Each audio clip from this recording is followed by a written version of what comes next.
Welcome back to another video, guys. In this one I'm going to be covering my journey as a 4.5-year vegan from start to finish. It's going to be somewhat of a chronological video. I'm going to try and keep it as short and concise as possible. I have already covered my first year of veganism, the whole very detailed review in the first video that I ever made on YouTube. I will link that below. You guys should go check that out. All that information still stands, and I stand by what I said, and I was very unbiased and honest in that review. In that review, you're going to hear some things like me talking about I'm still trying to work out the digestion on the vegan diet. It still wasn't perfect at that time. Okay, we're going to cover the negatives. Still fine-tuning digestion. And spoiler alert, it really never did get better, but I will explain more of that in the future. Also, full disclaimer, anything I say in this video, it's my perspective right now in this moment. Obviously, I've done a ton of research to get to this point that I'm at right now. I've had 4.5 years of experience. I've been living in Hawaii for 2 years around a lot of other vegans.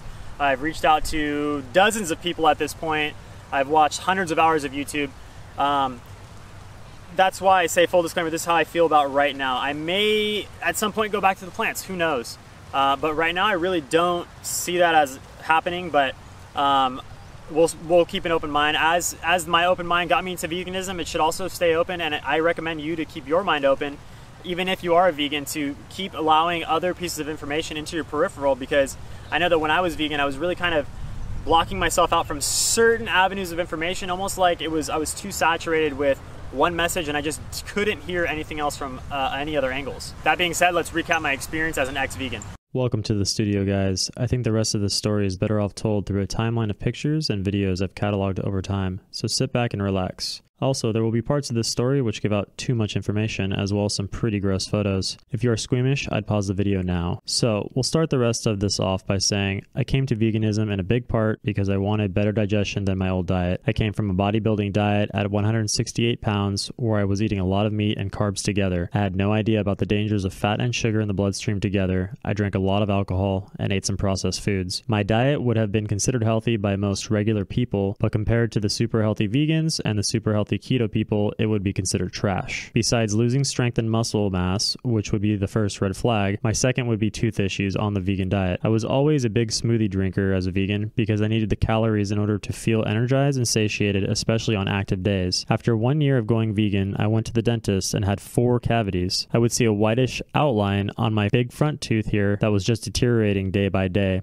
It was very scary. It had been well over 10 years since I had any cavities, as I was used to strolling into the dentist like a superstar and leaving with 2 thumbs up from the doctor. Not that time, and I'm still bitter about it. Also, I received a minor muscle tear in my hamstring while cycling that would never heal. I'd received more injuries like this that would not heal or would take an extremely long time, which I had never experienced before. I also rolled my ankle very, very badly, what's considered a high ankle sprain on a vacation trip to Hawaii that would take well over a year to get to a place I could even trust it again. Again, I had never experienced such a thing, and I have rolled ankles before. Now, to sum up my first 2.5 years of veganism quickly is to say I experienced high levels of energy. I focused on eating lots of calories and tons of simple sugars from high quality fruit and things like this. I was highly motivated at the time to drive all over town and hunt down the absolute best fruit I could find. I felt pretty decent, even though I continuously got skinnier and skinnier and relatively more and more soft, even though I maintained a decent control of my diet and activity levels. That is not to say I had good digestion. I always had pretty mediocre digestion as a vegan, which is what led me to my 30-day juice fast, which I did a video on and will link below. I thought I had found the silver bullet I was looking for all along, and John Rose was the savior. The truth is, I lost my gut because I starved myself of calories, lost about 15 pounds, did tons of enemas, but it did very little for my long-term digestive healing. I have said many times before, I think what you eat today affects your health and digestion and the way you feel much more than what you ate before you went vegan. For all the people obsessed with fasting out there, please take note of this. The 30 days following my juice fast, I did a raw vegan diet, and that was the absolute worst digestion I had ever experienced as a vegan. Not to mention more weight and more performance loss. At the end of it all, I was a 133-pound skeleton, but in my mind, I had convinced myself that it was all worth it because now I could rebuild the machine from scratch, and it will be with all new special, healthy tissue, and I will get super strong, super fast. Not true. At this point in my journey, I would have lost a total of 25 pounds from my starting weight as a vegan. I'd be only 10 pounds heavier heavier than my high school graduation weight before I ever touched a weight or knew about diet, and I'd be lighter than I had been since I was 18 years old. Even still, I pressed on with a positive mindset, intent on rebuilding my malnourished body. I moved to Hawaii at this point to be around a group of like-minded vegan individuals. Everyone was great and still has been great. Everyone is extremely health conscious, open, and willing to talk and discuss. I got to know a lot of these people very closely. I was very public about my goals, which was to make a powerful gymnastic type body while working out only from home and eating a whole foods plant-based diet with absolutely no supplements. Everyone was very interested, especially since I had past results lifting in the gym and many have had no prior experience with fitness. I wanted to be the guy to show everyone how to do it. That was when I got my first reality check of how calorically and nutritionally deplete the whole foods plant-based diet really was. I made extremely little gains eating this way. Although I was stuffing myself breakfast, lunch, and dinner, I simply could not get enough calories or protein to gain much strength or weight. I was able to tone up what I currently had on my body, but the power just wasn't coming along with it. I made very little progression even doing all body weight workouts, which actually favors a lighter body weight. Although I was a measly 135 to 136 pounds, I could not move the scale. It was pathetic and frustrating.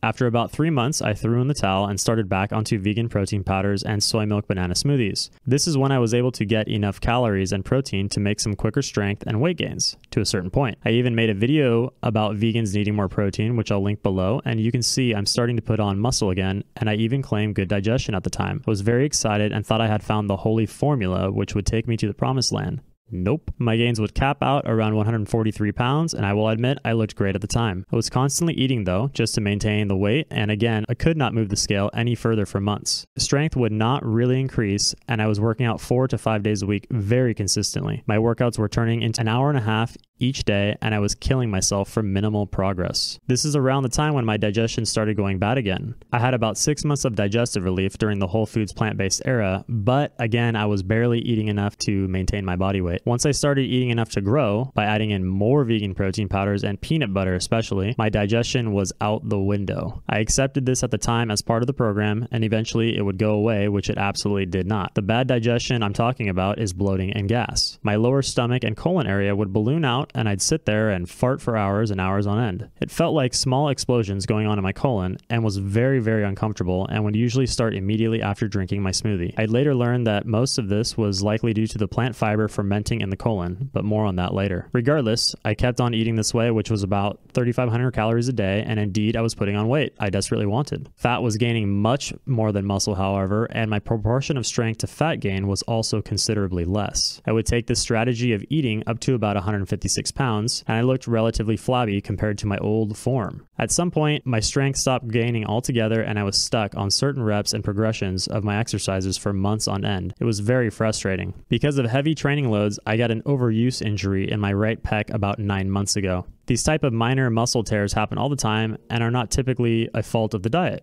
But usually you go easy and they heal up within a couple weeks and you never notice it again. Not the case this time. I would suffer from this injury even doing basic things like push-ups right until the end of my vegan days. More on that in another video. I pressed on with the workouts again with minimal gains and chest pain for many more months. At some point, I felt like my body just stopped absorbing plant proteins and nutrients altogether. Because of my higher fat intake, which was around 30%, which is a no-no on the high-carb diet, by the way, and constant search for caloric density to try and decrease my constant bloating, I believe I started running into serious insulin sensitivity issues. I felt exactly how I did before on my low-carb diet back in my meat days. I was drinking tons of caffeine again, sometimes a Monster in the morning and a coffee in the late afternoon just to feel peppy and stay awake. I was taking afternoon naps while staring at my computer screen, and overall felt like I was a slave to the kitchen and my food. I couldn't go anywhere or do anything like hold down a job because I was actually worried about how I'd get my next calories. This constant search for calories and drinking tons of water to dilute the sugar I was intaking started to ruin my life. Once you start eating 3,000 plus calories a day, you'll know what I'm talking about. You're basically peeing clear every 30 minutes and pooping 2 to 3 times a day. All the vegans are so proud of themselves with how often they go to the bathroom, but they don't realize 90% of that plant matter coming out of your butt is not even digested or giving you any type of energy in the first place. But again, that's another topic for another video. So we're getting to the end here, and this leads me to more of my current day situation, which would eventually be the absolute nail in the coffin of the vegan diet. I don't know about you, but I am someone who takes my sex life seriously, and when something starts to threaten that, I take it very personally. These sexual situations are anecdotal, but take them for what they are worth. Now, I already said I've had issues in the past with too much sugar and bacteria growth in the mouth, which obviously can lead to bad breath and other digestive issues. Through research, I have learned that these bacterial overgrowth symptoms in the mouth can often be signs of systemic overgrowth, meaning they can be taking place throughout the entire body. To cut right to the point, I had recent experiences with two different vegan women who both had harsh bacterial or yeast infections going on in their vaginas that they were not even aware of. To add to that, I myself started experiencing some kind of libido decrease a few months ago as well. I just noticed myself being much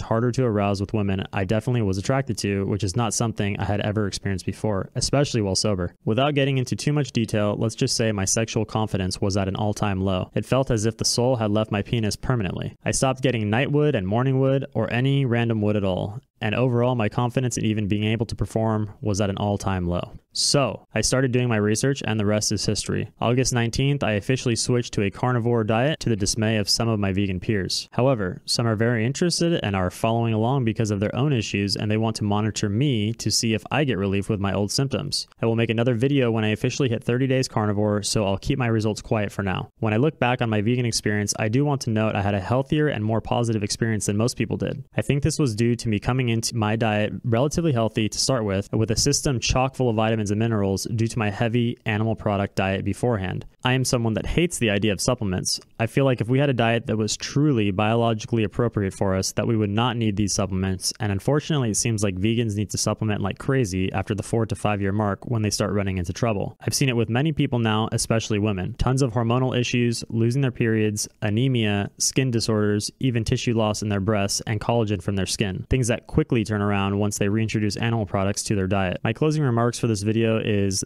don't be afraid to experiment with your own body and to find what works. Put in the time and energy to research things and don't take any single person's word for anything. There's a lot of misinformation on both sides of the diet argument, whether you are a vegan or a carnivore. Personally, I think the keto carnivore crowd are winning by a landslide right now, and that's why you see this mass exodus from the vegan movement at this moment. But since veganism is founded primarily in ideology, you are never going to see it die, since there are always going to be people around who choose animal health over human health, and I will be frank, I do not agree with these people in any way, shape, or form. I want to very publicly state I choose human health and optimization way before I start to make any animal considerations. I think if we are able to optimize ourselves health-wise, then we can make the adjustments down the line for things like better care of the animals and their well-being. There will never be a true cruelty-free solution to providing us humans with the energy. Even if you're a vegan, there is still some suffering along the way, so always remember that. If you are an ethical vegan, I really want you to consider and ask yourself the question, how much am I willing to suffer in my own health for the alleged potential to save animal lives? The more recent science that comes out and time that passes, we are seeing the results of dozens of failed vegans here on YouTube and how critical it is to incorporate animal products into our lives for optimal health, not just survival. I hope you guys like this video. Comment and subscribe. Let me know if you have any questions. I answer pretty much everybody. I've been lurking and I haven't gone anywhere, so don't worry. I'll see you in the next video. Bye.